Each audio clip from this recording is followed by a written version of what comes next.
No, no.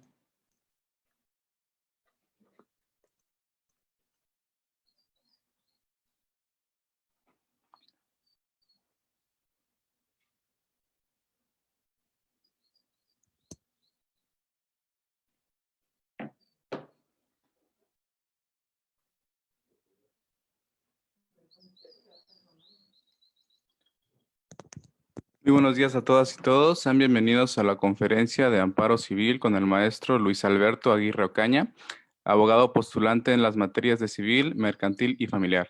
El maestro es licenciado en Derecho por la Universidad Nacional Autónoma de México, Campus Ciudad Universitaria, y tiene la especialidad en juicios orales en el Centro de Estudios Superiores en Ciencias Jurídicas y Criminológicas y la maestría en Derecho Procesal Civil en el Centro de Estudios Superiores en Ciencias Jurídicas y Criminológicas.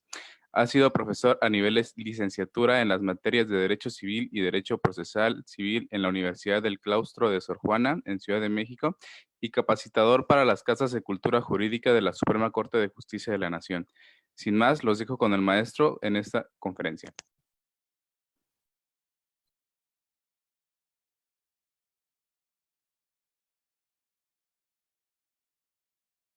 Buenos días.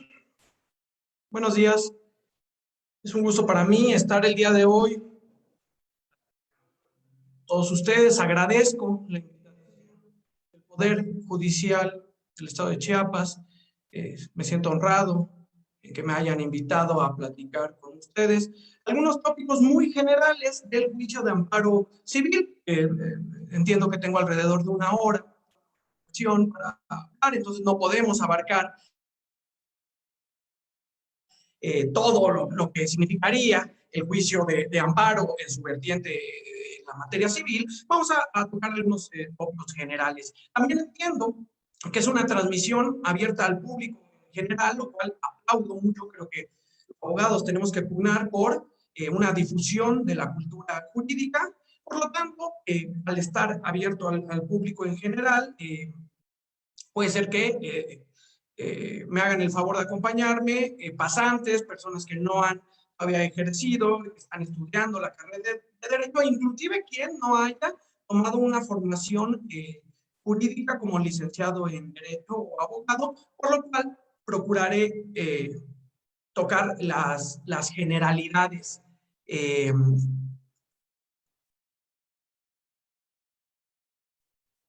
Perdón.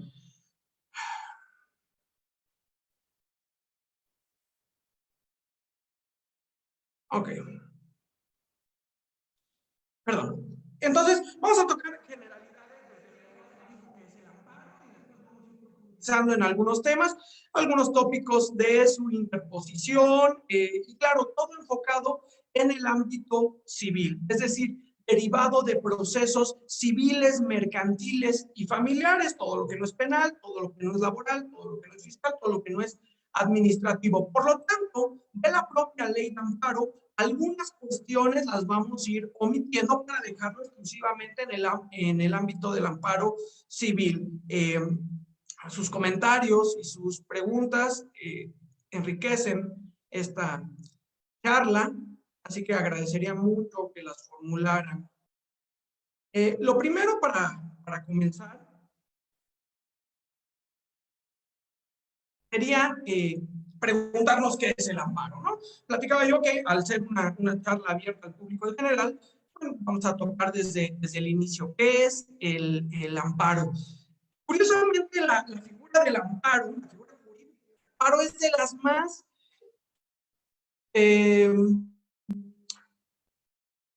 se encuentra mayoritariamente, es decir, es de las figuras más conocidas, inclusive por quien no estudió la carrera.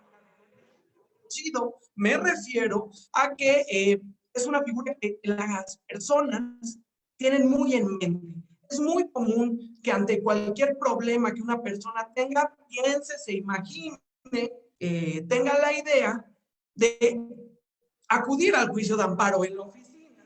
Nos dedicamos a postular asuntos y a la docencia. En la oficina es común que llegue algún cliente y nos diga, licenciado, tengo tal problema, promuévame un amparo. A lo mejor no tiene la idea clara de la figura del amparo, para qué sirve, contra qué se interpone, contra qué no se interpone, pero entiende que puede interponer o que existe esta figura del juicio de amparo.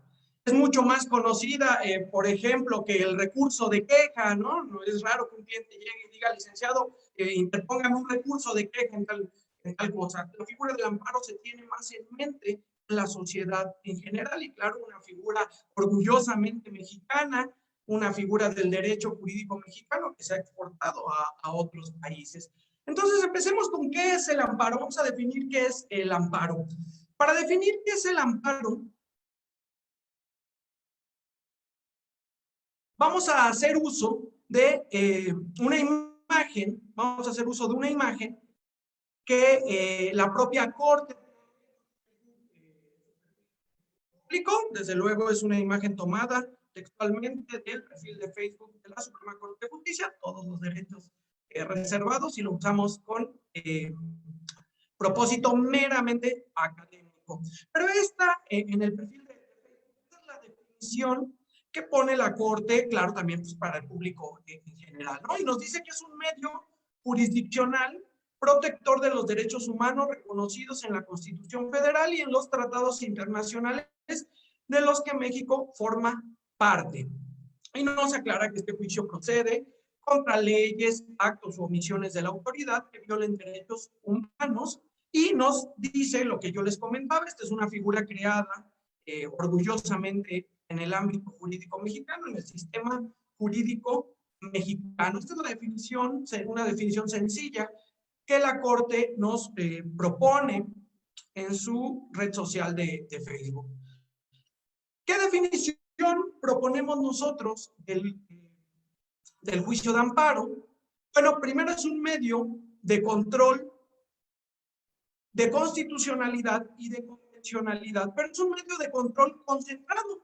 Nosotros sabemos que a raíz de las reformas constitucionales y a raíz de la expedición de la reciente ley de amparo, bueno, pues el medio de control o el control constitucional y convencional dejó de ser concentrado para volverse difuso. Cualquier autoridad, no solo jueces, cualquier autoridad, desde luego en el ámbito de sus funciones, está obligada a proteger los derechos humanos que reconoce la Constitución y los tratados de los que México es parte, el Estado mexicano es parte. Pero el amparo sigue siendo un medio de control concentrado, porque el amparo solamente se puede, del amparo solamente pueden conocer los órganos del Poder Judicial Federal que la ley autoriza para que conozcan de estos juicios. Vamos a ver más adelante quiénes serían. Entonces, es un medio de control concentrado de constitucionalidad, de convencionalidad y, claro, también indirectamente de legalidad.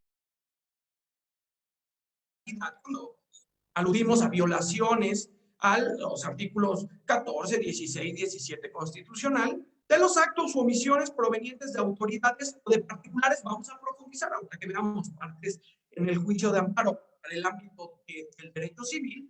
Vamos a profundizar sobre esto de autoridades o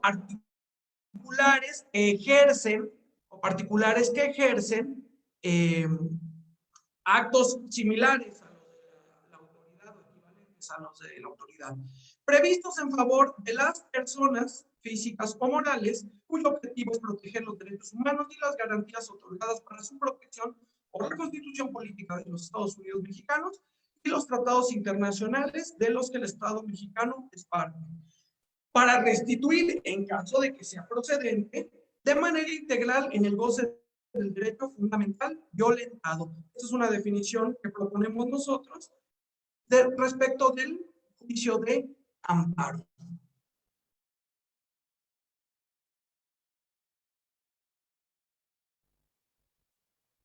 Marco jurídico. ¿Qué marco jurídico tiene nuestro juicio de amparo? Bueno, Pues primero el fundamento constitucional, nosotros sabemos, artículos 103 y 107 de la Constitución Política de los Estados Unidos Mexicanos, que fundamenta la competencia de los tribunales federales.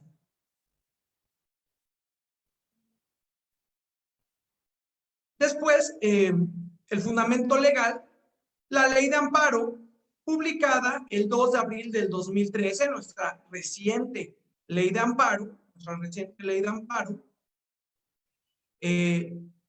anteriormente, bueno, se aprobó la ley de amparo anterior y esta tomó algunas cuestiones novedosas, incluyó algunas cuestiones que por jurisprudencia se habían estado estableciendo y bueno, esta reciente.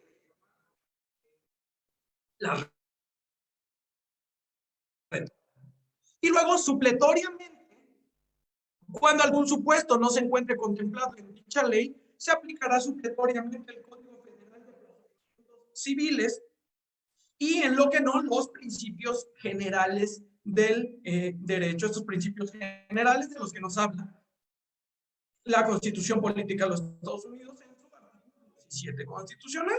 En materia civil, la sentencia se debe de dictar a la letra de la ley, si no es posible esto, a su interpretación, y si esto no fuese posible, a los principios generales de derecho. Bueno, pues es en estos principios generales de derecho, donde viene contemplado la supletoriedad.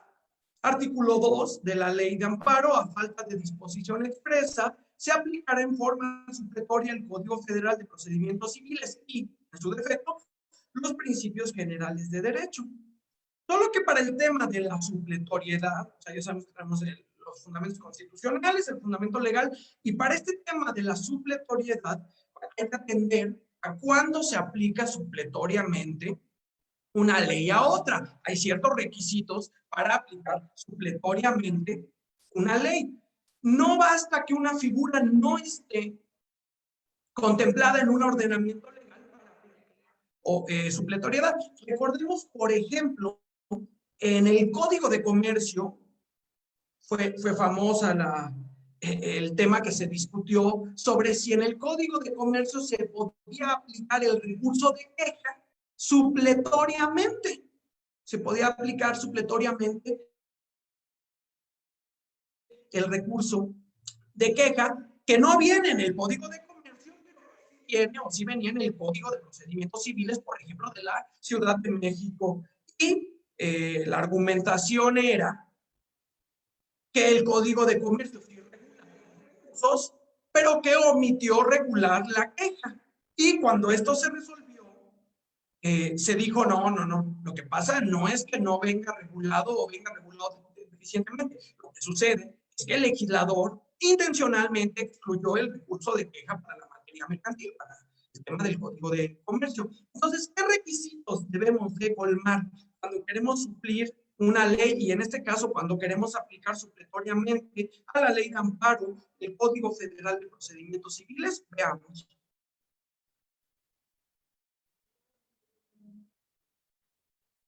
Por favor, si el audio no se escucha correctamente, háganoslo saber para arreglar aquí. Ok, para checar el tema del audio. Bueno, nos dicen, por favor. En cuanto a la supletoriedad, tenemos que el criterio jurisprudencial registrado bajo el número que les dejo abajo de esta diapositiva, nos dice, en este criterio jurisprudencial, nos dice cuáles son los requisitos que debemos colmar para aplicar supletoriedad. Nos dice, bueno, lo primero es que suplir debe de establecer expresamente la posibilidad de la supletoriedad. En este caso, el artículo 2 de la ley de amparo establece claramente la posibilidad de la supletoriedad. Luego, que la ley a suplir no contemple la institución o las cuestiones jurídicas que pretendan aplicarse supletoriamente. ¿Por qué? Porque sí lo contempla, porque si lo contempla, entonces no hay nada que suplir. Nos tenemos que estar a ese ordenamiento. O bien, que contemplándolas no las desarrolle o las regule, no las desarrolle completamente o las regule deficientemente. Un ejemplo, las diligencias de jurisdicción voluntaria o en algunos otros estados llamados procedimientos no contenciosos, las diligencias de jurisdicción voluntaria no vienen reguladas, no hay una regulación en el Código de Comercio. Sin embargo, el Código de Comercio sí alude a las diligencias de jurisdicción voluntaria, alude a la figura, pero no tiene una regulación de la misma. Entonces, bueno, ahí sí podemos aplicar supletoriamente el Código Federal de Procedimientos Civiles o el Código Estatal de Procedimientos Civiles que corresponda. Siguiente, que esa omisión o vacío haga necesaria aplicar supletoriamente para solucionar la controversia o el problema jurídico planteado.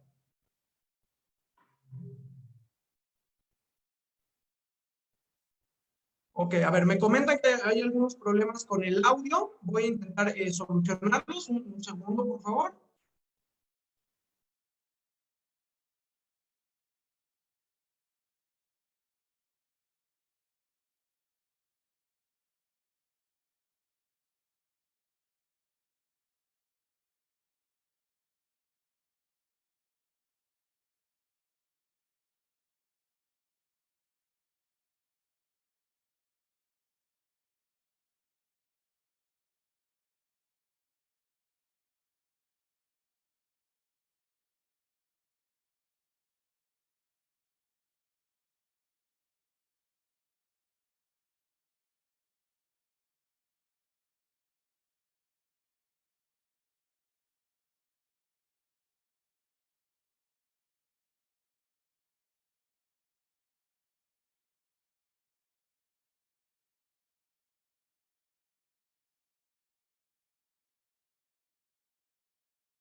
Perdón, les pido una disculpa, problemas de tecnologías. Quisiera saber si ahí ya se escucha mejor, si con los audífonos mejoró. Ok, ahí mejoró. Una disculpa por temas de tecnología. De todas maneras, si por cualquier cosa no se escucha, por favor háganmelo saber para ir, para ver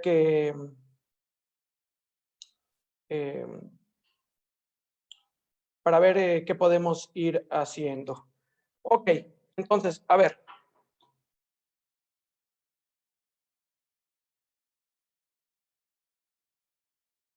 Ahora con ok,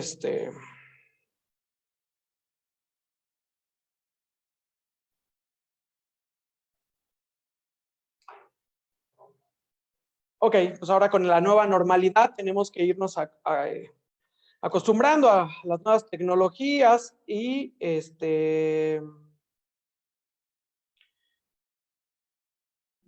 las nuevas tecnologías y a estos problemas informáticos. Ok, me dicen que desde el inicio se escuchó mal, no hay problema, vamos a empezar desde el inicio. Una disculpa nuevamente por estos temas.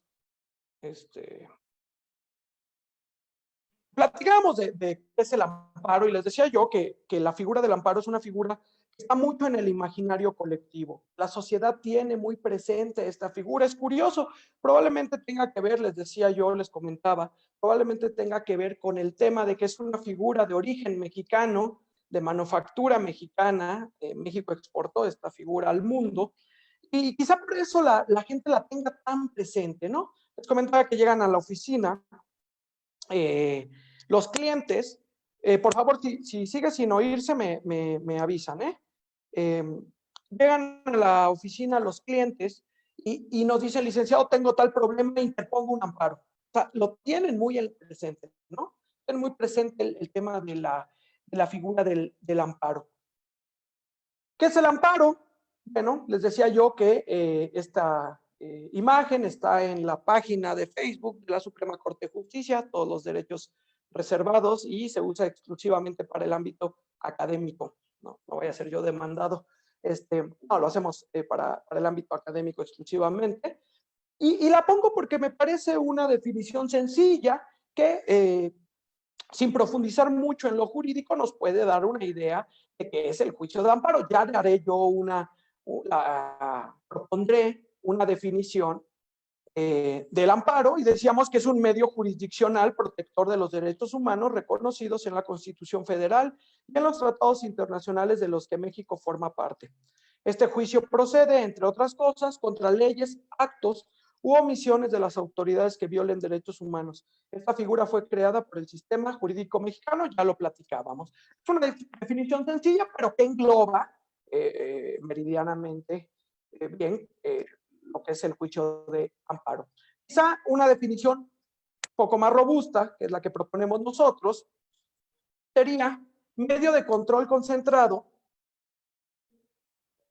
de constitucionalidad, convencionalidad y legalidad. ¿Por qué medio de control concentrado? Platicaba con ustedes hace rato que a partir de las reformas constitucionales y de la nueva ley de amparo, de la reciente ley de amparo, nosotros sabemos que el control constitucional y convencional ya no es concentrado, sino que es difuso. La Constitución establece que cualquier autoridad, no solo jueces o autoridades judiciales o jurisdiccionales, sino cualquier autoridad en el ámbito de su competencia, debe de velar por la protección a los derechos humanos, ¿no? A lo que se le conoce como control difuso de la constitucionalidad. Sin embargo, el amparo sigue siendo un medio de control concentrado porque de él solamente puede conocer el Poder Judicial Federal a través de los órganos facultados para ello o competentes para ello. Entonces, no cualquier autoridad puede,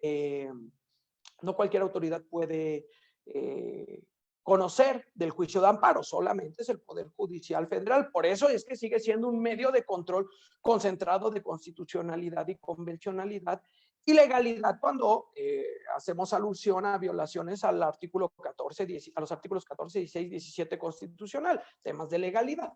De los actos o omisiones provenientes de autoridades o particulares, más adelante vamos a profundizar sobre si en materia civil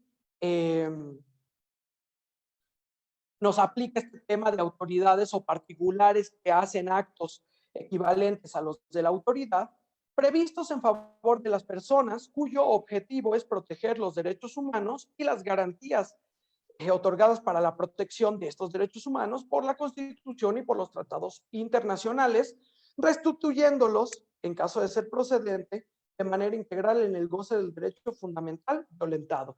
Creemos que esta definición es un poco más robusta y abarca más elementos jurídicos. La definición anterior me parece una buena definición porque va dirigida al público en general y esta podría tener elementos más jurídicos, ¿no? Profundizando en lo jurídico. Bueno, ya que tenemos la definición de nuestro juicio de amparo, que es un medio de control constitucional y convencional, vamos a ver nuestro marco jurídico y aquí nos habíamos quedado. El fundamento constitucional, decíamos, artículos 103 y 107 de la Constitución Política de los Estados Unidos Mexicanos.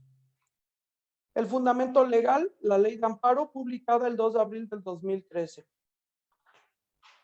Y la supletoriedad, cuando algún supuesto no se encuentre completamente regulado o no esté contemplado en la ley, pues se va a aplicar supletoriamente el Código Federal de Procedimientos Civiles y los principios generales del derecho.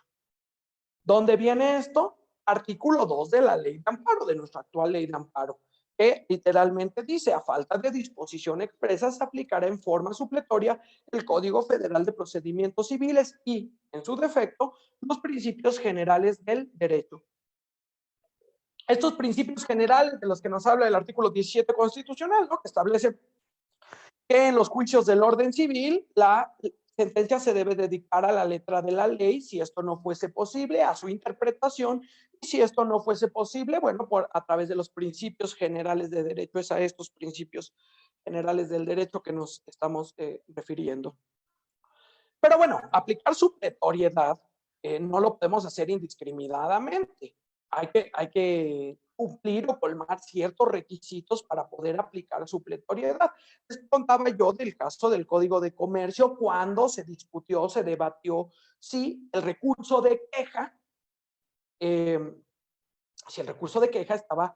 se podía aplicar supletoriamente al Código de Comercio, y decían, bueno, el Código de Comercio sí regula los recursos, o sea, la figura del recurso sí viene regulada.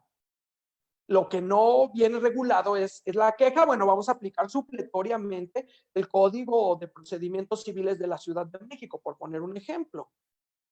Y esto llegó a la Corte, y ¿qué fue lo que se dijo? Se dijo, no puedes aplicar supletoriamente tu Código Procesal Local para incluir la figura de queja, porque no es que el legislador se le haya olvidado, haya sido omiso en regular la queja, sino que expresamente la excluyó al pretender que los juicios mercantiles fueran juicios mucho más rápidos, con muchísimo mayor celeridad. Entonces dijo, ahí no se puede aplicar supletoriedad. Entonces hay que colmar ciertos requisitos para aplicar la supletoriedad. El criterio jurisprudencial, cuyo registro es 2003-161, abajo les dejo el número de registro para buscarlo en el JUS. Este criterio jurisprudencial nos da los 4 requisitos que debemos de colmar para aplicar supletoriedad.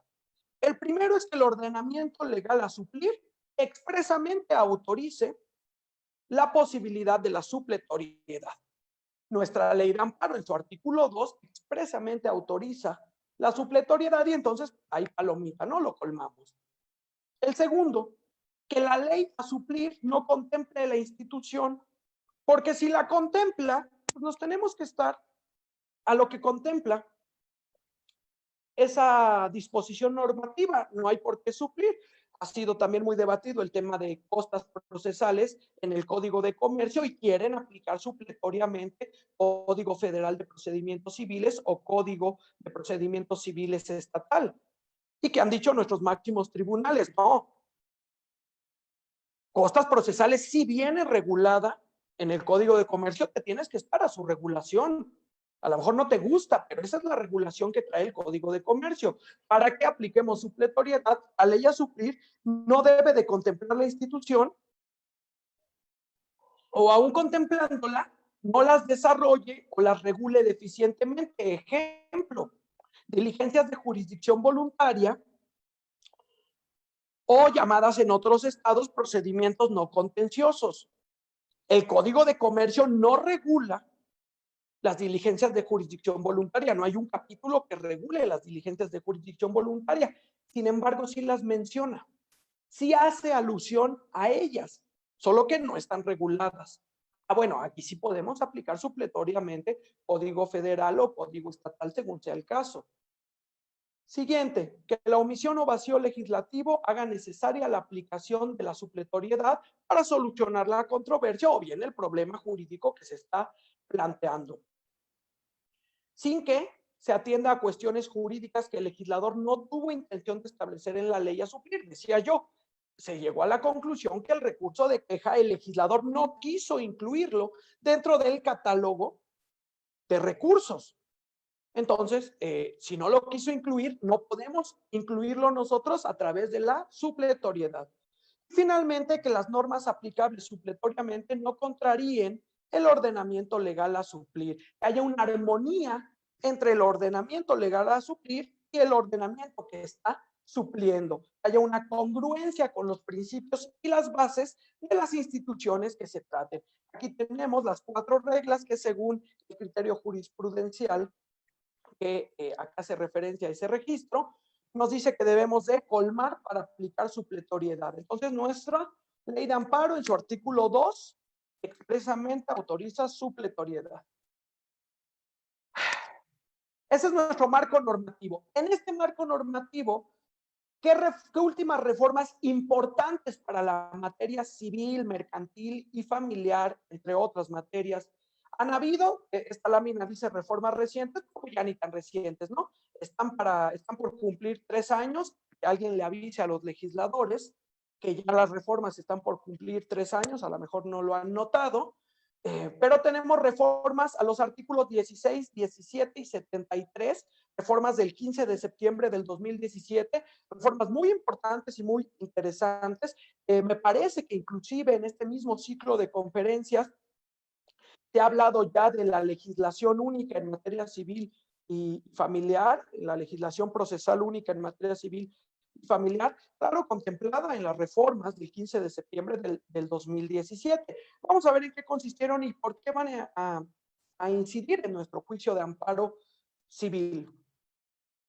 Primero, el artículo 16 constitucional. Nosotros sabíamos que tradicionalmente se establecía que nadie puede ser molestado en su persona, familia, domicilio, papeles o posesiones, sino en virtud de mandamiento escrito.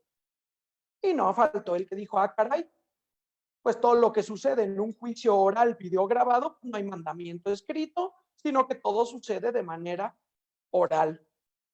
Y entonces se agregó, se adicionó el siguiente párrafo. Los juicios y procedimientos seguidos en forma de juicio en los que se establezca como regla la oralidad, bastará con que quede constancia de ellos en cualquier medio que dé certeza de su contenido y del cumplimiento de lo previsto en este párrafo. Entonces nos autoriza a que baste con que quede constancia de ellos en cualquier medio que dé certeza de su contenido. ¿Qué es esto? No lo sabemos, ¿no? A mí me parece que para que un juicio oral muestre sus bondades a plenitud, tiene que estar video grabado. O sea, un juicio oral sin tecnología no sirve de nada. Piensen ustedes en el inicio de esta conferencia, ¿no? Una conferencia virtual sin tecnología de poco nos sirve. Pues trasládenlo a un juicio oral y pasa exactamente lo mismo, ¿no? Resulta que al final no entendimos nada. Entonces, necesitamos que el juicio oral venga acompañado de tecnología. 4 cámaras grabando en 4 ángulos distintos, un circuito cerrado y que todo ello se pueda almacenar en una USB encriptada para evitar su alteración o su modificación, ¿no? Entonces, sin embargo, el artículo 16 constitucional establece que en cualquier medio, lo que deja abierta la puerta a que se hagan una serie de barbaridades que se están haciendo alrededor del país. desde grabar con su celular las audiencias orales hasta taquimecanografiarlas. Bueno, ¿qué nos dice nuestro artículo 994 del Código de Procedimientos Civiles de la Ciudad de México? Bueno, pues nos dice que para producir fe en las audiencias se van a registrar por medios electrónicos, que es lo que yo les comentaba, es la mejor forma desde mi punto de vista, pero también dice que cualquier otro medio que a juicio del juez, cualquier otro idóneo que a juicio del juez permita garantizar la fidelidad e integridad de la información. Esto fue el párrafo que se adicionó al artículo 16 constitucional. Artículo 17 constitucional, importantísimo tercer párrafo. Se adiciona, se agrega un importantísimo tercer párrafo al artículo 17 constitucional, que bien a bien no sabemos cómo se va a ir aplicando, ya veremos. Si tienen ustedes experiencias de cómo se ha ido aplicando, por favor, me gustaría escucharlas. A casi 3 años ya de la reforma, todavía estamos viendo cómo se aplica este artículo 17 constitucional. Y el tercer párrafo adicionado establece: siempre que no se afecte la igualdad entre las partes, el debido proceso u otros derechos en los juicios o procedimientos seguidos en forma de juicio, las autoridades deberán privilegiar la solución del conflicto, y ojo con las palabras, muy interesante, la solución del conflicto sobre los formalismos procedimentales. Entonces, según el artículo 17 constitucional, las autoridades deben de privilegiar siempre la solución del conflicto sobre formalismos procedimentales. Ojo, este es un argumento que en nuestros amparos directos y en nuestros amparos indirectos tendríamos que usar casi como caballito de batalla, ¿no? ¿Cómo se va a aplicar? ¿A qué se refiere exactamente? ¿Qué podemos entender por formalismos procedimentales? Lo iremos viendo a través de los criterios jurisprudenciales, a través de lo que la doctrina exponga. El legislador, por lo menos en este tercer párrafo, no es claro. Cuando me toca en clase de licenciatura o en alguna capacitación platicar sobre este tercer párrafo del artículo 17 constitucional, pongo el ejemplo de los términos podrían ser un formalismo procedimental. Es decir, si yo tengo una prueba contundente, no queda lugar a dudas, es la prueba idónea, exacta, que demuestra que yo no debo nada en un juicio, pero la exhibo un día después de que se cierre el periodo de ofrecimiento de pruebas, el juez tendría que valorarla, dada su fuerza probatoria, entendiendo que el término de 10 días para ofrecer pruebas es un formalismo procedimental. ¿O esto estaría violando igualdad entre las partes o debido proceso?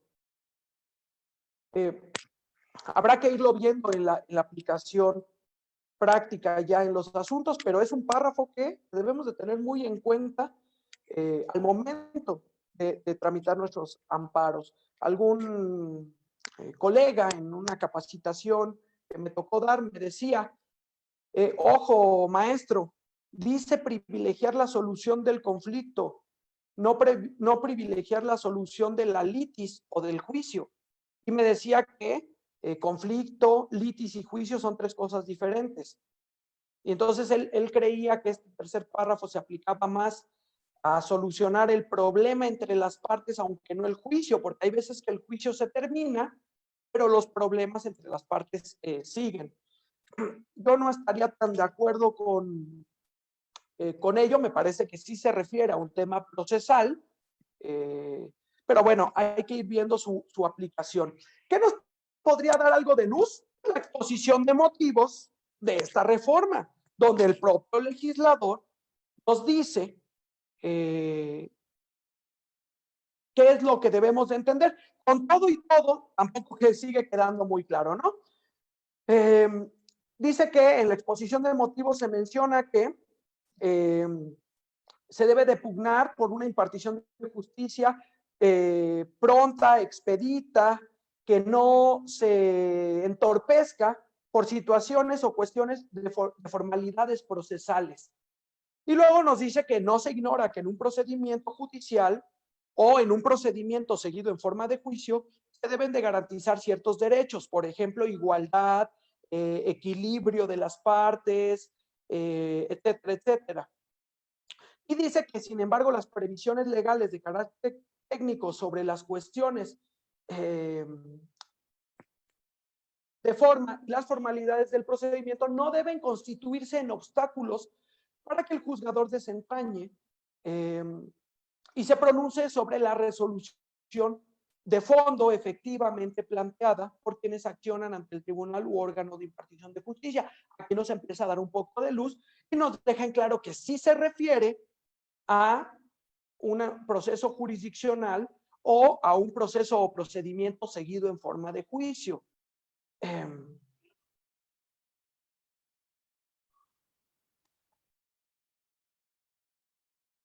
Y luego nos dice que el tribunal se deberá abocar a la atención de solucionar el conflicto más allá de eventuales inconsistencias o insuficiencias de forma que no contravengan el debido proceso, la igualdad entre las partes o los derechos de las mismas.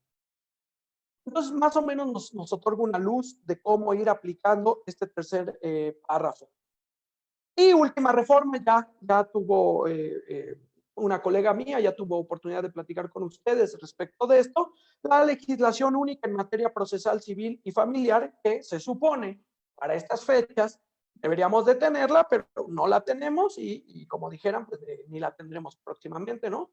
La agenda legislativa está ocupada en otros menesteres y no la tenemos. ¿Urge? Sí, sí, urge, me parece que urge, que es importantísima. Me ha tocado la oportunidad de hablar sobre los proyectos que andan circulando, entiendo que son proyectos, pero me parecen bastante deficientes. Creo que pudiesen mejorarse todavía más. Sin embargo, ya urge, ¿no? Bueno, estas son las reformas. Las reformas, les menciono yo que puse ahí recientes, pero ya ni tan recientes, ¿no? Vamos para 3 años de estas reformas y según los transitorios que estamos viendo en pantalla, ya deberíamos de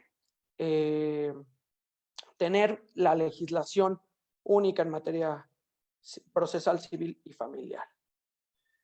Bueno, entonces hemos visto la definición del amparo, hemos visto el marco jurídico, algunas reformas a este marco jurídico, y vamos a ver ahora las partes en el juicio de amparo, pero ojo, nada más aplicado en materia civil, es decir, todo lo que se refiere a materia penal lo vamos a excluir, y a otras materias, desde luego.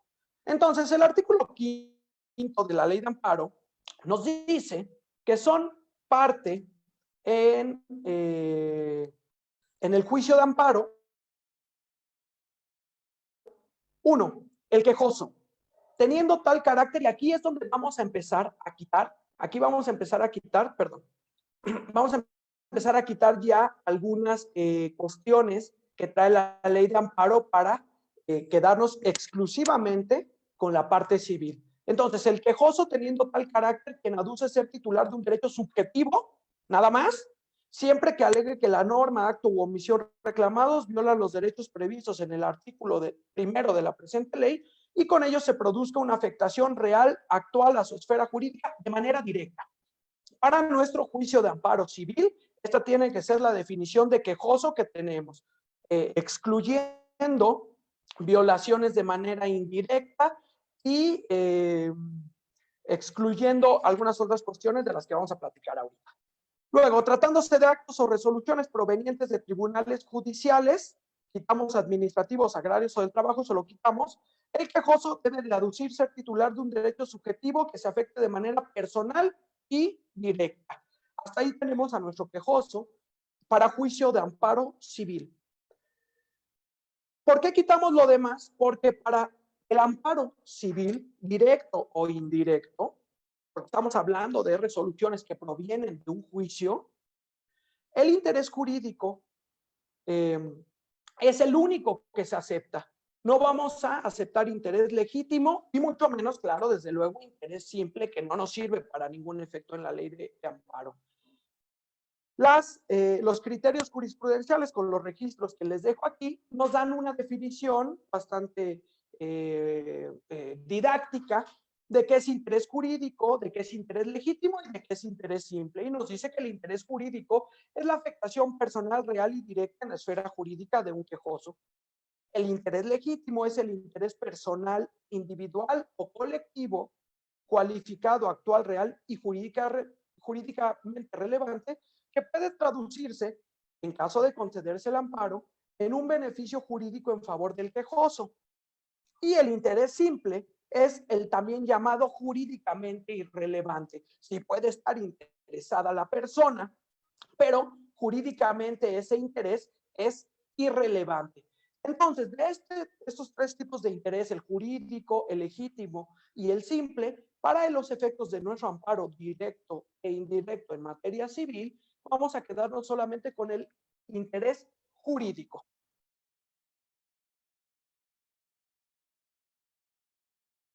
Siguiendo con las partes, ya tenemos al quejoso. Siguiendo con las partes en el juicio de amparo civil, tenemos la fracción segunda, autoridad responsable.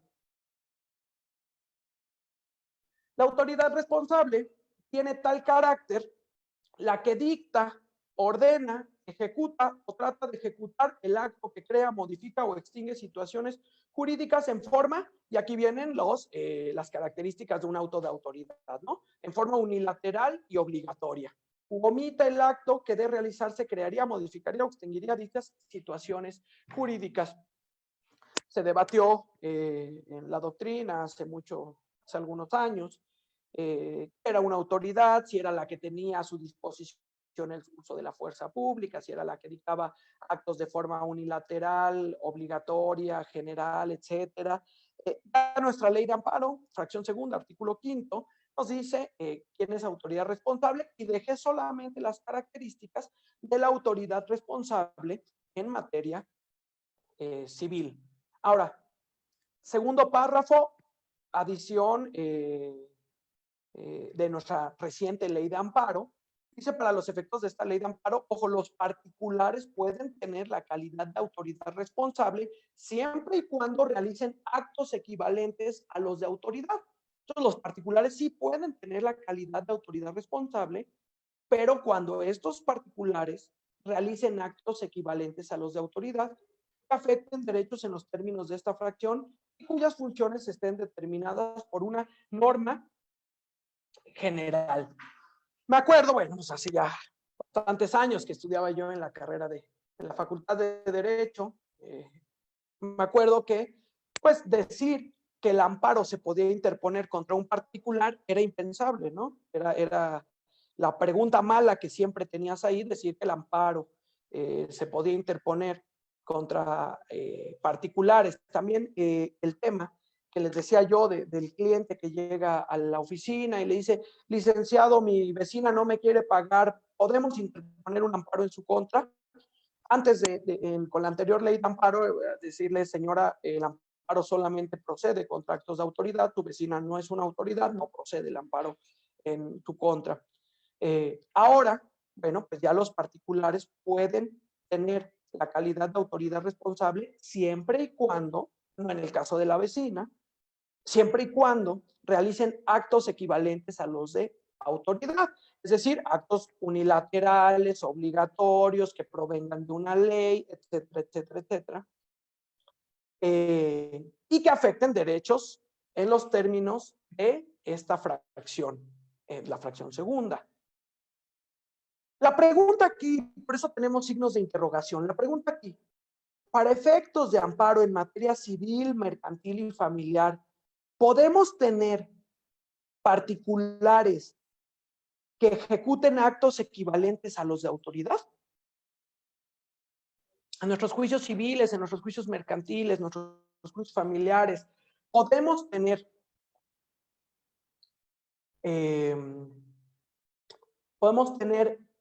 particulares que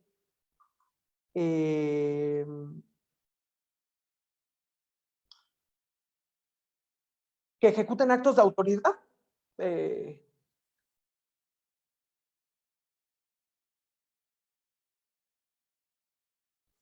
Estoy de acuerdo con el comentario de Javier Moreno, perdón, me distraje leyéndolo, ahorita lo comentamos, al final lo comentamos, estoy de acuerdo. Bueno, vamos a ver si en nuestros juicios de amparo civil pudiésemos tener estos particulares, ¿no? Veamos. Por ejemplo, este fue un asunto en el que a mí me tocó participar como abogado y que derivó después de un criterio jurisprudencial. ¿Un árbitro privado es autoridad para el juicio de amparo en una vía de apremio? ¿De qué se trataba el asunto? Y contextualizo un poco. Un juicio de arrendamiento inmobiliario para local comercial, pero que en el contrato las partes se sometieron a un juicio arbitral y por lo tanto el árbitro fue quien resolvió, un juez arbitral, fue quien resolvió el juicio arbitral, condena al demandado a desocupar el inmueble y al momento de emitir su laudo, el actor lo lleva ante un juez de lo civil, lo homologa, hace el proceso de homologación ante un juez de lo civil para que ejecute ese laudo. En contra de la ejecución de ese laudo que en la Ciudad de México se da a través de la vía de apremio, en contra de la ejecución de ese laudo, se llega hasta el amparo, hasta el juicio de amparo, y la pregunta aquí es, ese árbitro privado que dictó su sentencia arbitral llamada laudo, ese árbitro privado, ¿tiene la calidad de autoridad para el juicio de amparo? ¿Y qué terminó resolviendo un tribunal colegiado? Les dejo el registro, como siempre, para que puedan buscar el criterio completo. Árbitros y secretaria de acuerdo en el proceso arbitral, desde luego, es decir, árbitro privado y secretaria de acuerdos privada, designada en el procedimiento arbitral, ojo, no son autoridades para efectos del juicio de amparo. ¿Por qué? Porque no ejecutan actos similares a los de la autoridad, equivalentes a los de la autoridad, y me podrán decir, maestro, ¿cómo no van a ejecutar actos equivalentes a los de una autoridad si lo que está haciendo un árbitro es juzgar? Ejerce las funciones de un juez, está juzgando. ¿Qué nos dice este criterio? El árbitro no cumple con los requisitos de la fracción segunda del artículo 5 que estamos viendo, ya que los actos no los efectúa uno en forma unilateral y obligatoria. ¿Por qué? Porque carece de la facultad de imperio para ejecutarlos. Tan es así que hay que homologar su laudo para que un juez de lo civil, que él sí tiene jurisdicción, él sí puede ejecutar ese laudo, pero el árbitro no puede ejecutar su propio laudo, entonces carece de facultad de imperio y por lo tanto sus actos no se efectúan en forma unilateral y obligatoria. Además, sus funciones no están determinadas en una norma general, y esto es muy interesante. Sus funciones no están determinadas en una norma general, pues carece de una legislación de ese carácter que lo rija. Entonces, si carece de esa legislación, ¿qué regulan sus actos? Sus actos están regulados en el pacto de las partes. En el propio contrato de arrendamiento se regularon sus actos. O bien te hace remisión a una norma procesal. Entonces vemos como aquí un árbitro privado no es autoridad para el juicio de amparo. ¿Y qué sucede, por ejemplo, un caso muy común aparte del día a día, justicia cotidiana? ¿Qué sucede, por ejemplo, con un banco que congela mis cuentas acatando la orden de un juez?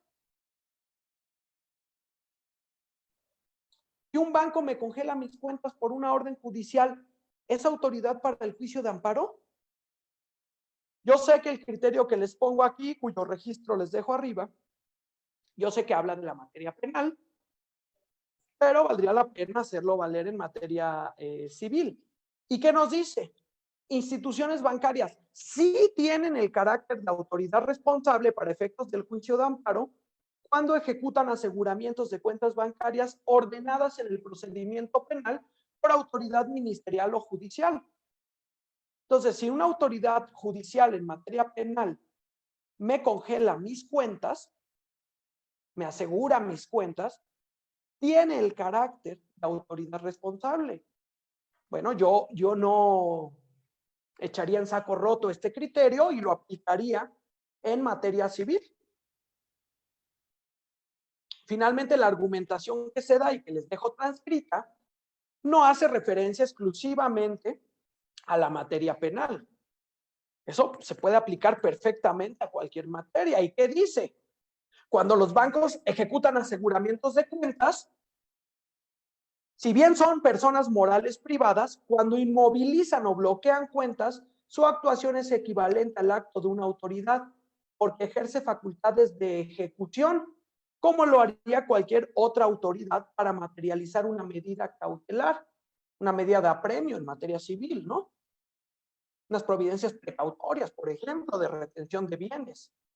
Y su actuar es unilateral y obligatorio, ya que se ejerce sin que medie voluntad de la persona afectada, derivado de lo cual afectan los derechos del gobernado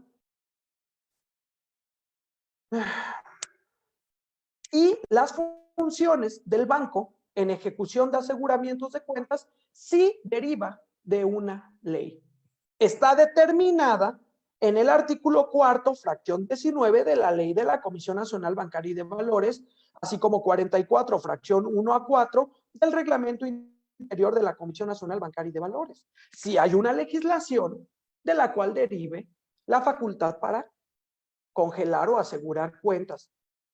En este caso, entonces, las instituciones bancarias, aunque son personas morales, privadas, sí tienen el carácter de autoridad para el juicio de amparo. Me parece que el análisis en uno y otro criterio que les pongo pudieran ser ligeramente dispares, pero bueno, pues ahí tenemos los dos criterios.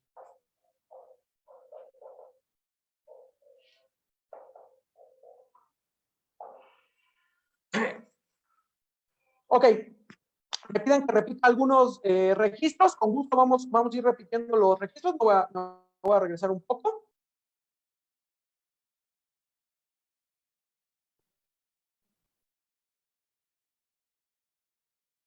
Vamos desde interés jurídico e interés legítimo, aquí está el registro. 2012-855 para interés jurídico e interés legítimo. 2012-855.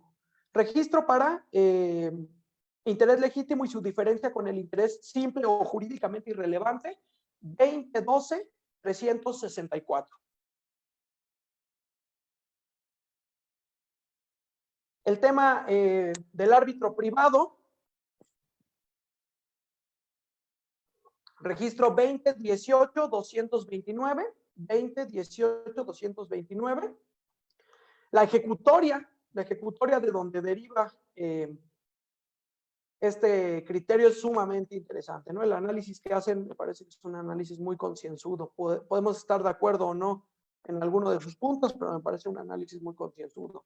2018-229, ¿ok? Y el de los bancos aplica, ojo, se refiere a la materia penal, pero me parece que el razonamiento pudiésemos aplicarlo en materia civil, mercantil y familiar sin ningún problema. 20-273, 20-20-073. ¿Ok? ¿Algún registro que quieran que se repita? Con todo gusto lo vamos a repetir. De todas maneras, en todos los criterios que pongo, siempre procuro poner arriba o abajo el registro. Bueno, vamos avanzando porque si no el tiempo nos come y de por sí la tecnología nos quitó algo de tiempo. Tercero interesado y ojo muy interesante. Me parece a mí, salvo su mejor opinión, a mí me parece que en materia civil, mercantil y familiar, el tercero interesado solamente puede ser la contraparte del quejoso. Claro, tratándose de persona extraña al procedimiento, la que tenga el interés contrario al del quejoso, pero el tercero interesado solamente puede ser la contraparte del quejoso. Recuerdo bien, en algún asunto había litisconsorcio activo y recuerdo bien en algún asunto,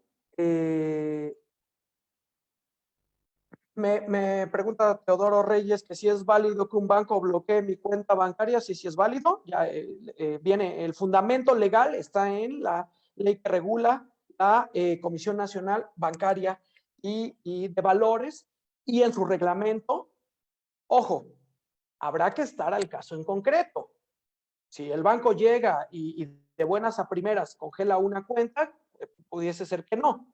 Pero si lo está haciendo acatando una orden de autoridad, por ejemplo, en unas providencias precautorias de retención de bienes, sabemos que hay providencias precautorias de retención de bienes y de retención de personas, en unas providencias precautorias de retención de bienes, se le ordena a un banco congelar la cuenta, inmovilizar la cuenta, claro que es válido. Si el banco lo hace motu propio, por sus pistolas, para no escucharnos con tantos latinazgos y poner más un mexicanismo, si lo hace por sus pistolas, bueno, probablemente no. Hay que estar al caso en concreto. Pero si los bancos están facultados para ello, sí, sí están facultados con la fundamentación legal que venía. ¿Ok? Gracias por su pregunta. Hablábamos del tercero interesado. Les decía yo que desde mi punto de vista solamente podría ser la contraparte del quejoso en algún asunto donde había litisconsorcio pasivo, es decir, más de un actor, habían dos actores, interpongo juicio de amparo y me pide, el juez de distrito me pide, me previene para que señale a mi litisconsorte como tercero interesado. Y yo desahogo la prevención y le digo, claro que no lo señalo. La ley de amparo es muy clara. La contraparte del quejoso. Y aquel no es mi contraparte, es mi litisconsorte. No lo señalo. El juzgado de distrito amablemente me dijo, a sus autos el escrito de cuenta, se tiene por desahogada la prevención y pese a sus manifestaciones se señala como tercero interesado al litisconsorte. No le interesó mi argumentación, ¿no? Pero bueno, yo pienso que el litisconsorte no tiene por qué ser tercero interesado, habría que analizarlo, la ley me parece clara, la contraparte del quejoso. Y finalmente el Ministerio Público, una figura en juicios civiles, mercantiles y familiares, medularmente de adorno, perdón, salvo lo que viene resaltado en el segundo párrafo,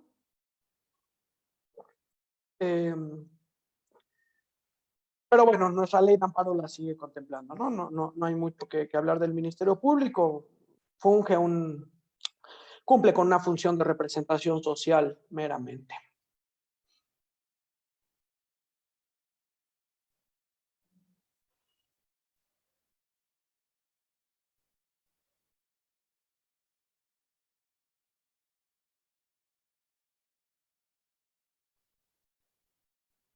Completamente de acuerdo con Pilar. Pilar, estoy totalmente de acuerdo contigo. De hecho, yo decía que el criterio a mí no me gusta. Si atendemos al criterio que si atendemos al criterio que se utilizó para el árbitro, me parece que los bancos, o sea, a mí me parece que no serían autoridad. ¿Por qué? Porque no lo están haciendo motu propio, están obedeciendo. Sería tanto entonces el patrón que retiene salarios por pensión alimenticia. Me hablan aquí ahorita un poquito de pensión alimenticia. Se puede, por ejemplo, Jesús Esperanza Velázquez, un banco puede retener las cuentas y ponerlo a disposición de un juzgado por cobro de pensiones alimenticias adeudadas. Sí, sí puede. ¿A través de qué? A través de un embargo. Si bien a través de un embargo de un juez familiar, en la Ciudad de México tenemos jueces de lo familiar, claro que puede, ¿no? El juez le va a ordenar que se congelen las cuentas y que ponga a disposición las cantidades que resultan, claro que se puede. Y atendiendo a la pregunta de Pilar Ruiz, Pilar, ¿cómo configuramos la figura de autoridad responsable o persona que realiza actos similares a los de autoridad? Bueno, voy a regresarme un poquito.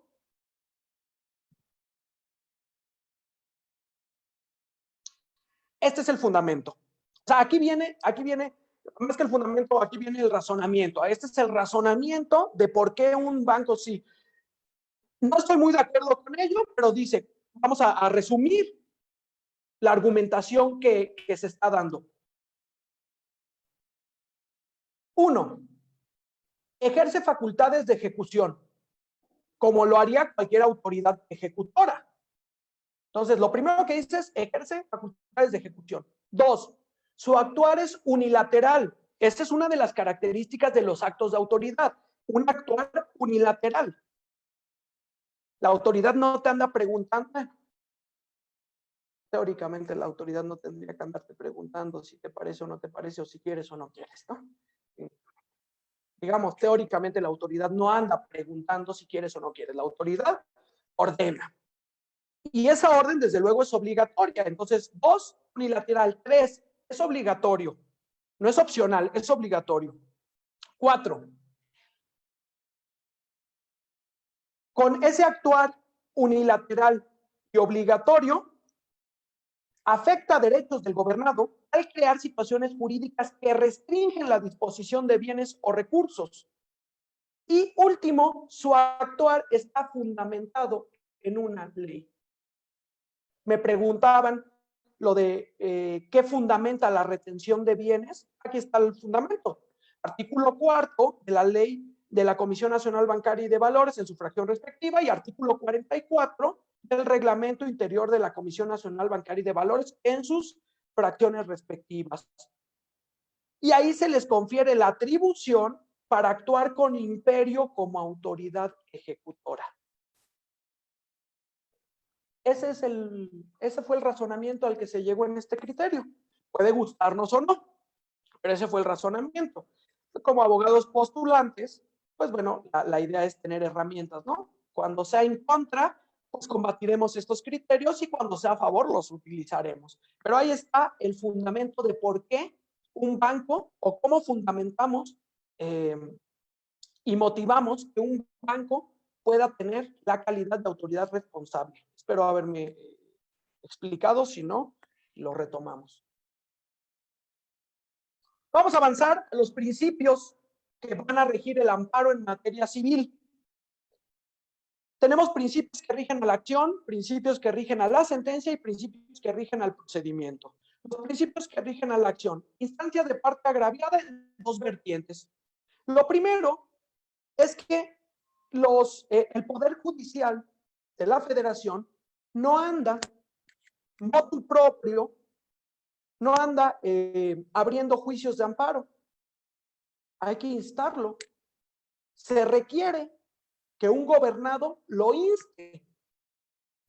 Un juzgado de distrito, por más que vea o que conozca un juez de distrito, por más que conozca de una violación, no puede abrir de oficio un juicio de amparo indirecto, sino que hay que instarlo. Entonces ahí está una de sus vertientes. Instancia de parte agraviada, hay que instar al órgano jurisdiccional. Y la segunda, que tiene que ser el propio quejoso o su representante quien inste a la autoridad.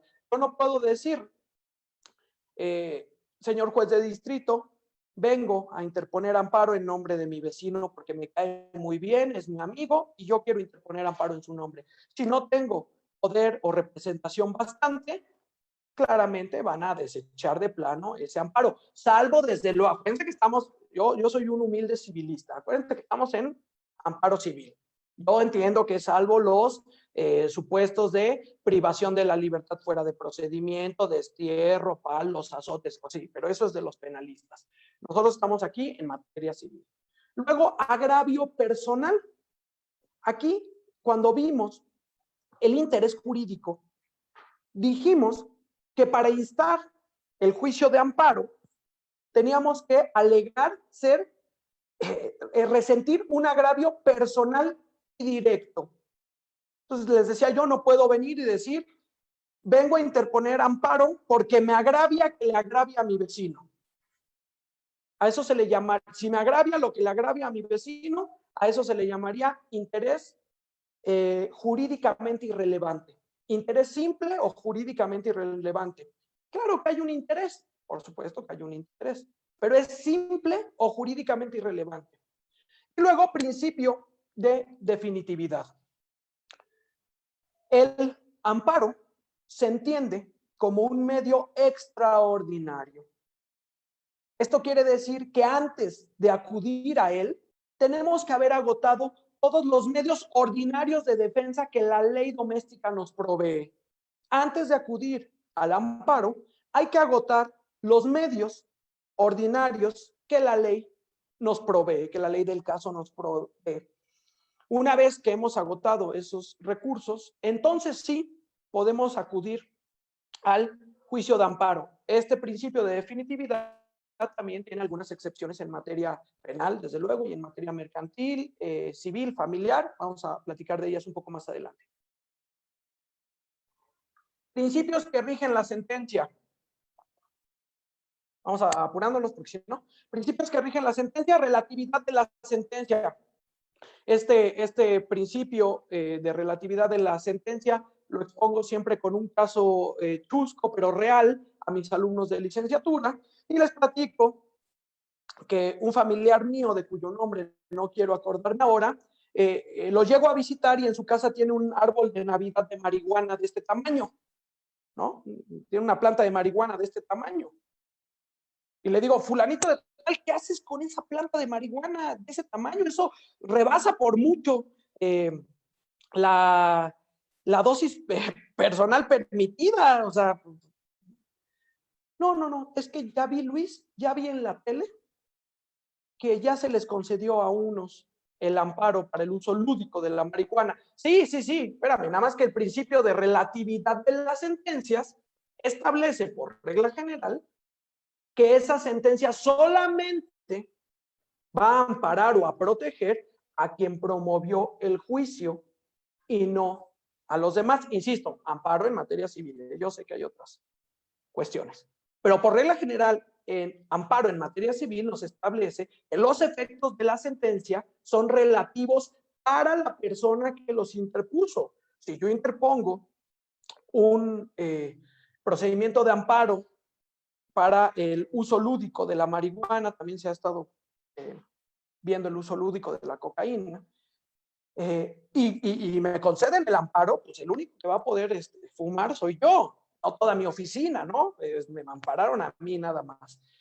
Entonces, principio de relatividad de la sentencia, los efectos de la sentencia son relativos ¿a quién? Al quejoso.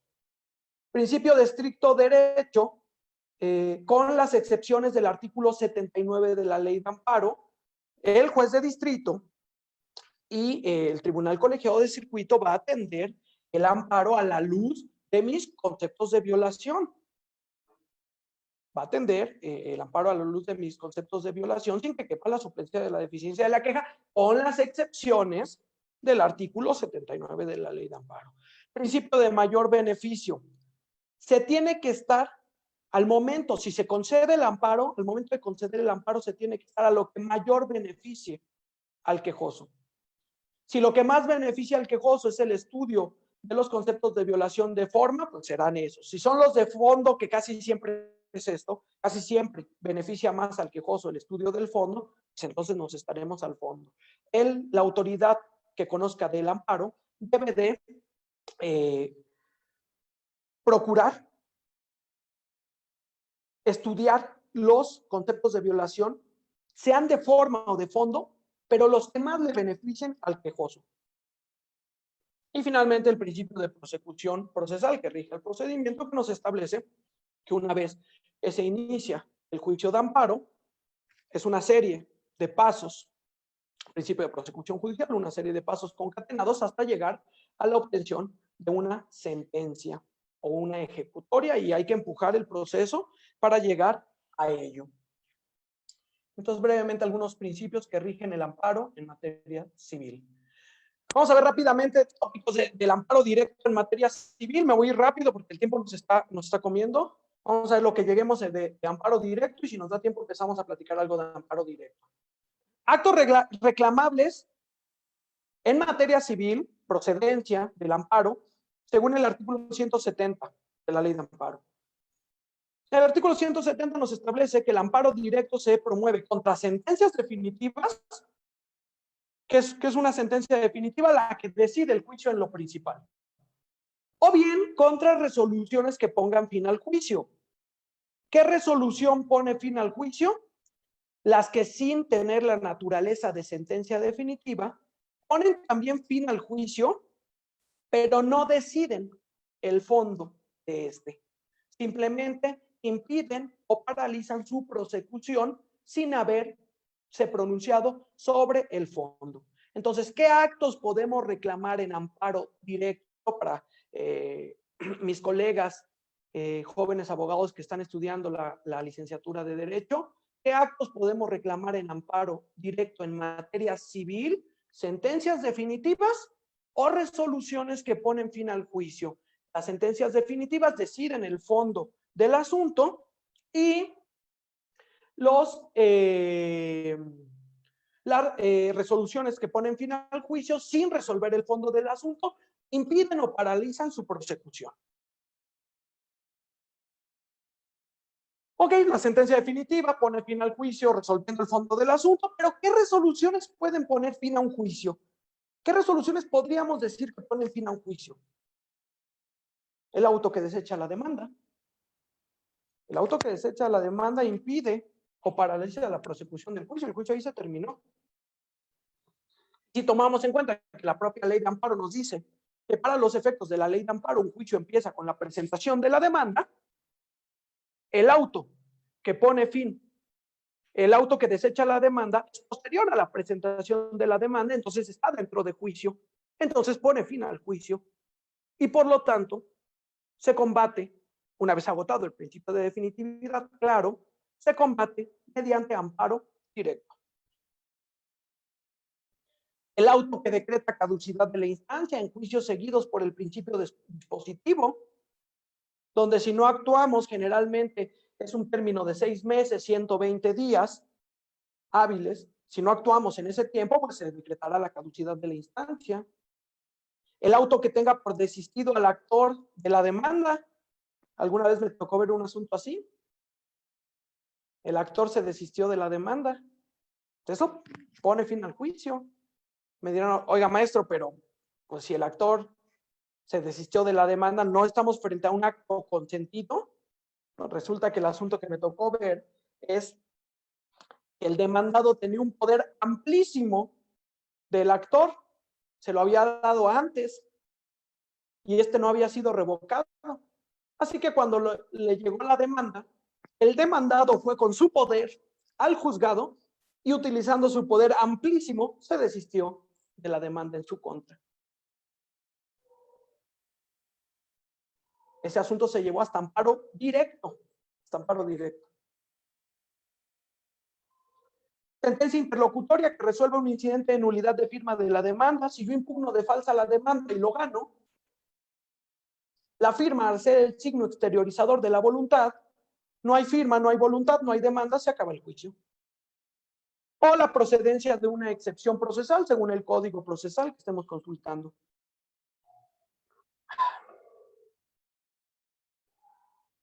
Y el artículo 170 nos dice el juicio de amparo directo procede contra sentencias definitivas y resoluciones que ponen fin al juicio.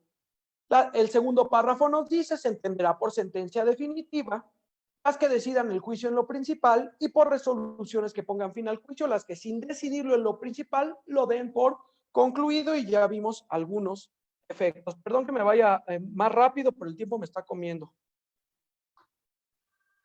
Hablábamos nosotros del principio de definitividad y decíamos que qué excepciones al principio de definitividad existen. Bueno, el artículo 61 en su fracción 18 nos dice cuando se trata de persona extraña al procedimiento. Si tenemos personas extrañas al procedimiento, pues no hay necesidad de agotar el principio de definitividad porque se es ajeno al mismo procedimiento. O cuando la procedencia del recurso o medio de defensa se sujete a interpretación adicional o su fundamento legal sea insuficiente para determinarla, el quejoso quede en libertad de interponer dicho recurso o acudir al juicio de amparo. Es decir, si no es muy claro si puedo interponer el recurso o no, me puedo ir al amparo de manera inmediata, ¿no?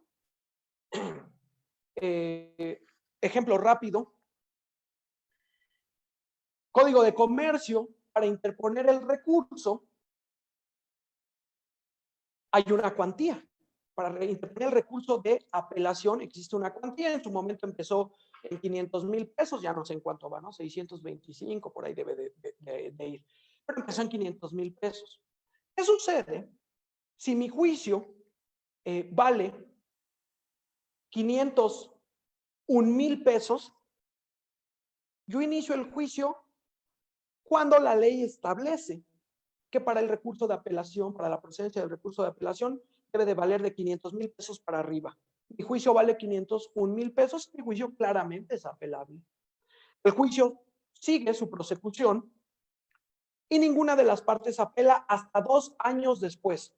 Ya ven que nuestros juicios ni duran tanto, ¿no? Entonces, hasta 2 años después viene una apelación. Nada más que para después de 2 años, el monto ha sido actualizado y ahora para que la apelación proceda, ya no se requieren 500,000 pesos, sino se requieren 508,000 pesos. Y mi juicio vale 501,000. ¿Es apelable o no es apelable? Repito el ejemplo rápidamente. Juicio que vale 501,000 pesos al momento de su interposición, al momento de presentar la demanda. La ley dice, marca, establece que la apelación procede en montos de 500,000 pesos para arriba, para abajo, perdón, no, sí, para arriba, perdóneme. Y cuando las partes deciden apelar, no apelan, sino deciden apelar 2 años después, el monto para apelar ya es de 508,000 pesos, pero mi juicio vale 501,000. ¿Es apelable o no es apelable? Algunos me dirán, maestro, pues la retroactividad, el tema de retroactividad de la ley, ¿no? La ley no puede ser retroactiva en perjuicio de persona alguna. Sí, solo que los temas de retroactividad en materia, en derecho sustantivo no se aplican igual que en derecho adjetivo. La retroactividad de la ley no aplica igual en derecho sustantivo que en derecho adjetivo. Porque en derecho adjetivo tenemos que estar a 3 cuestiones. 1, etapa procesal en la que nos encontremos. 2, teoría de los derechos adquiridos. Y 3, teoría de los componentes de la norma. Si ninguna de las partes había hecho valer ese recurso, ninguna de las partes había adquirido ese derecho. Por lo tanto, nos tenemos que estar a la ley vigente al momento en que ese derecho entra en nuestra esfera jurídica. Teoría de los componentes de la norma. La propia norma en sus transitorios establece cuándo se debe de aplicar.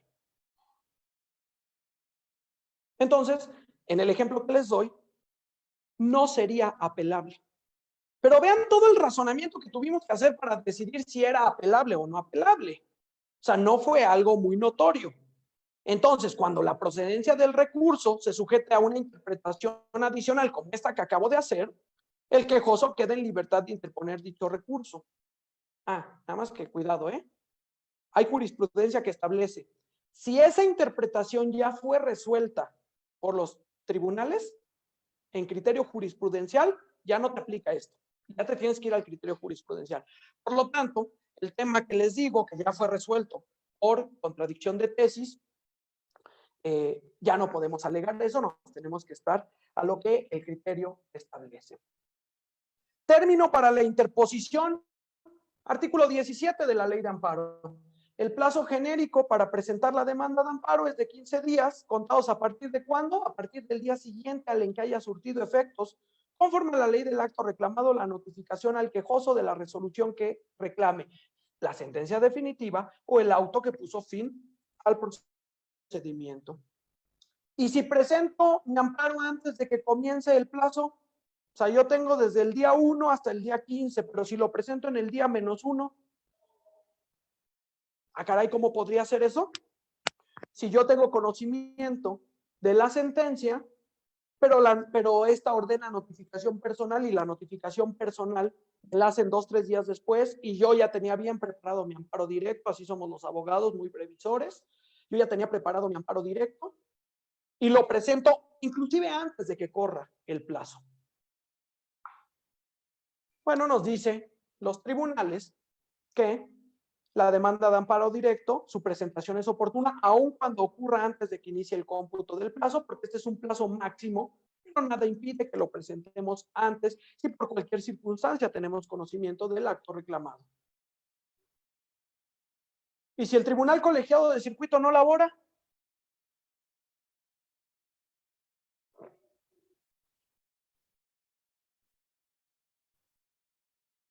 como la demanda de amparo directo se presenta ante la misma autoridad responsable, el cómputo del plazo para presentarla no debe excluirse los días en los que el tribunal colegiado de circuito no labore. Ojo ahorita que Poder Judicial Federal y Poder Judiciales Estatales están entrando a laborar de manera escalonada. Ojo con esto. Si el tribunal colegiado de circuito es el que no labora, nosotros debemos de seguir contando nuestro cómputo tal cual, porque el amparo directo no lo vamos a presentar ante el tribunal colegiado de circuito, lo presentaremos ante la autoridad responsable, como más adelante vamos a ver, y ahí están los dos registros que sustentan esto. Requisitos de la demanda de amparo, los vamos a hacer muy rápido por el tiempo. Nombre y domicilio del quejoso, ya vimos quién es el quejoso, o bien de quien promueve en su nombre. Nombre y domicilio del tercero interesado, ya vimos quién es el tercero interesado, la contraparte. La autoridad responsable, ya vimos la autoridad responsable, quién es, quien ordena, ejecuta, trata de ejecutar el acto reclamado. El acto reclamado, fracción cuarta, el acto reclamado, la fecha en que se notificó el acto reclamado al quejoso, estas fechas en que se nos notifica el acto reclamado pues, constan en un expediente, pero de todas maneras hay que nosotros decirlo, y los preceptos que conforme a la fracción 1 del artículo 1 de esta ley contengan los derechos humanos cuya violación se reclame. Generalmente hacemos alusión a los artículos 14, 16, 17 constitucional en esta clase de amparos, generalmente, no siempre. Finalmente, los conceptos de violación. Ojo aquí para los colegas jóvenes que están estudiando apenas o que son sus primeros amparos que interponen. Ojo aquí, el artículo 175 no nos pide que narremos bajo protesta de decir verdad los hechos o abstenciones que forman el antecedente del acto reclamado. ¿Por qué no nos pide que narremos los hechos bajo protesta de decir verdad? Por lo siguiente. Ya tenemos nuestra demanda de amparo según estos requisitos que rápidamente vimos, ya tenemos nuestra demanda de amparo directo elaborada. Lo que vamos a hacer es presentarla ante la autoridad responsable. Ya decíamos, no ante el Tribunal Colegiado de Circuito, ante la autoridad responsable. ¿Qué va a hacer la autoridad responsable? Recibir la demanda de amparo y tenerla por presentada. La autoridad responsable no puede ni admitir, ni desechar, ni pronunciarse al respecto. Lo único que puede es recibir la demanda de amparo. Entonces la tiene por recibida. Certifica la fecha de notificación de la sentencia, aunque es un requisito que nosotros digamos cuando nos notificaron, la autoridad responsable debe de certificar la fecha de notificación. Pasa a las partes con las copias de traslado que exhibimos. Concede la suspensión, no nos va a dar tiempo a hablar de suspensión, pero es la propia autoridad responsable en amparo directo quien concede la suspensión. Rinde un informe justificado y finalmente remite todas las actuaciones al Tribunal Colegiado de Circuito, y es esta la razón de por qué no se nos pide narrar los hechos que forman el antecedente del acto reclamado, porque finalmente todo el expediente va a ser enviado al Tribunal Colegiado de Circuito. Si todo el expediente es enviado al Tribunal Colegiado de Circuito, ¿para qué le narro yo los antecedentes, los hechos que forman antecedentes? Ya el Tribunal Colegiado de Circuito tendrá tiempo para, o no, para leer el expediente. Llega al Tribunal Colegiado de Circuito, el presidente del Tribunal Colegiado de Circuito decide si admite o no la demanda de amparo, lo turnan para que se haga el proyecto a un magistrado ponente y éste emitirá su sentencia. ¿Cuál era el problema al momento de emitir su sentencia? Con la anterior ley de amparo había un problema de reenvío, un amparo le llamaban amparo ping-pong. Nosotros sabemos que podemos amparar de fondo o para efectos.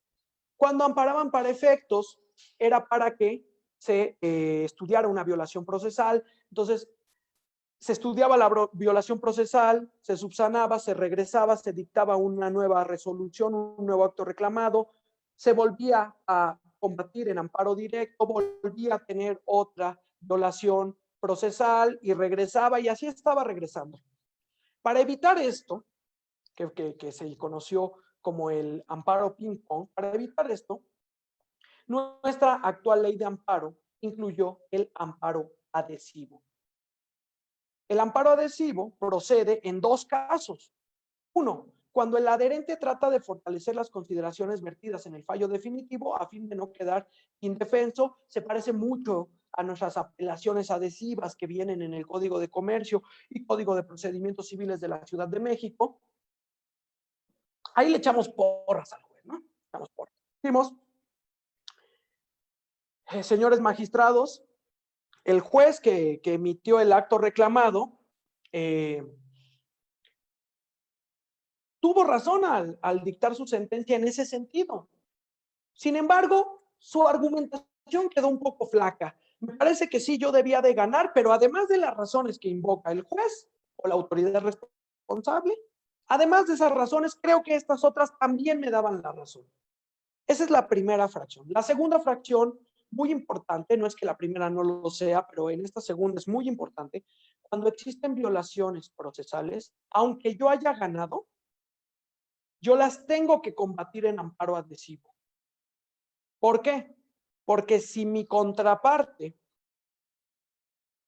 logra ganar en amparo y le otorgan el amparo para reponer violaciones procesales, de una vez se van a reponer mis violaciones procesales. En una sola vuelta, en un solo regreso, se van a pulir todas las violaciones procesales.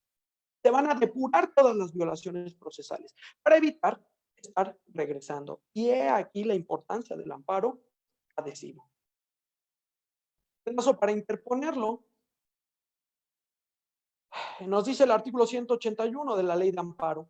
Si el presidente del Tribunal Colegiado de Circuito no encuentra motivo de improcedencia, un motivo manifiesto de improcedencia, o defecto en el escrito de demanda, o si este último fuera subsanado, admitirá la demanda y mandará a notificar a las partes el acuerdo de admisión. Notifica a las partes el acuerdo de admisión de demanda de amparo para que en el plazo de 15 días presenten alegatos o bien se promueva el amparo adhesivo del que estamos hablando. 15 días.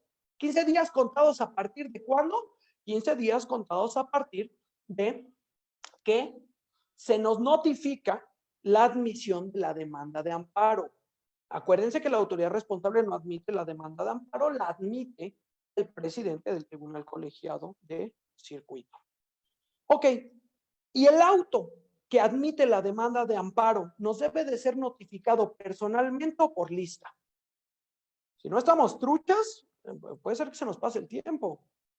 Y luego, bueno, hay algunos lugares donde hay 1 o 2 tribunales colegiados de circuito. En la Ciudad de México, si no mal recuerdo, tenemos 15 tribunales colegiados de circuito. Entonces, para saber en dónde cayó y demás, tampoco es que esté tan sencillo. Entonces, ¿sería bueno que nos notificaran personalmente este auto? Este criterio nos dice que sí. Que para efectos de inicio del cómputo del plazo de 15 días para la promoción del amparo adhesivo, el auto que admite el amparo principal debe de notificarse personalmente al tercero interesado. Entonces ya me notifican personalmente y ya sé a qué tribunal colegiado de circuito cayó y a partir de que me notifican personalmente, pues empiezan a correr mis 15 días, ¿no? Sin embargo, este criterio fue superado. Y este otro criterio nos dice que el amparo adhesivo, en el amparo adhesivo, el cómputo del plazo para promoverlo inicia a partir del día siguiente a la en que surte efectos la notificación por lista que se haga al tercero interesado del auto admisorio de la demanda principal. Ojo, notificación por lista. ¿Y cuáles fueron las razones para llegar al convencimiento que no tenía que ser notificación personal, sino por lista? Varias, entre ellas, uno, la ley de amparo no ordena que esta resolución se notifique personalmente. La ley de amparo ordena que la primera resolución sea la que se notifique personalmente, solo que la primera resolución no es la admisión del amparo. La primera resolución es el emplazamiento que hace la autoridad responsable. El emplazamiento que nos hace la autoridad responsable, esa sí es la primera resolución y en consecuencia esa sí se debe de notificar personalmente. No así el auto que admite la demanda de amparo ya en el Tribunal Colegiado de Circuito. La segunda, porque dicen en este criterio que nosotros podemos investigar fácilmente en qué tribunal colegiado de circuito cayó y para eso tenemos varias opciones. La primera, la propia autoridad responsable va a ser notificada de en qué tribunal colegiado cayó y si se admitió o no. La segunda, podemos ir a oficialía de partes común, según este criterio, podemos ir a oficialía de partes común y preguntar en qué tribunal colegiado de circuito cayó. Entonces, nos dice que no y quedó superado. Atención con esto porque el criterio que prevalece es que la notificación por lista del auto admisorio de la demanda no deje en estado de indefensión al tercero interesado. Tenemos que estar atentos de la notificación por lista. Y por último, este criterio nos dice que el auto que admite la demanda es recomendable que se señale de manera expresa la posibilidad que tienen las partes de promover el amparo adhesivo o de formular alegatos, y el plazo es recomendable, pero no es obligatorio. Entonces ahí tenemos los criterios. El tiempo me ha comido y todavía traía todo lo de amparo, bueno, lo que podíamos platicar de amparo indirecto, pero ya no nos da tiempo. Así que quedo más bien a sus órdenes por si hubiera alguna duda, algún comentario y pudiésemos platicarlo y resolverlo entre todos. Quedo a sus órdenes.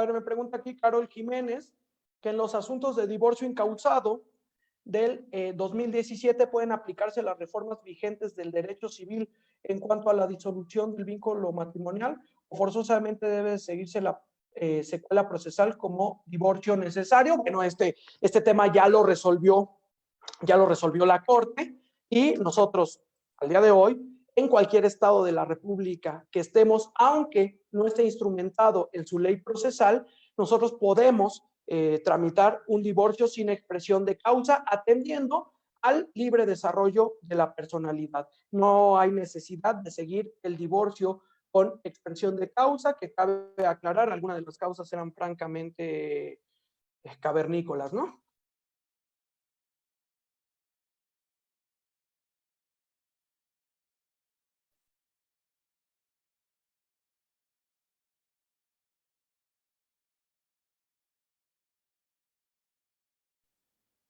Y Javier Moreno nos comenta que él está de acuerdo con que si se admiten pruebas fuera del término, sí habría una violación al procedimiento. Yo también estoy de acuerdo con ello.